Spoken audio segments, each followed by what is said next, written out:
in this study, it was a twin study. Some were men, some were women. And they followed them for about 20 years to 25 years.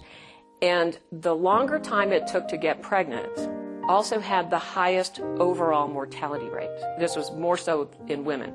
So in other words, if you took a really long time to get pregnant, you were the one that was going to die sooner, 25, 30 years later.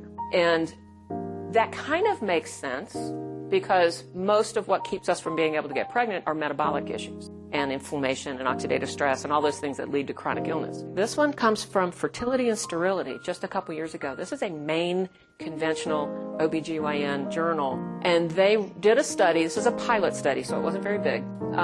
They were looking at biologic age versus chronologic age versus measures of cytokines, interleukins. And what it comes down to is we've always known that your biologic age has a stronger association with fertility challenges compared to your chronologic age. Because you can have a healthy 42-year-old that's going to have no trouble getting pregnant, and you can have an unhealthy 37-year-old who's going to have a lot of trouble. So it's not your biologic age so much that makes a difference. So we've always known that. But interleukin 18 in particular actually outperformed age measurements by as much as 10-fold. Everybody in the room knows what herbs to use to fix gut health, right? You know, pick your favorite demulcent. I use a lot of marshmallow and slippery elm, a little bit of aloe.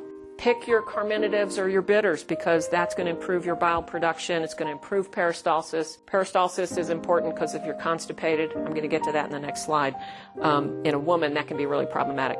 So, you know, I tend to use the ones that people will do as teas and in cooking just to make sure that they use them, you know, fennel and chamomile, easy stuff.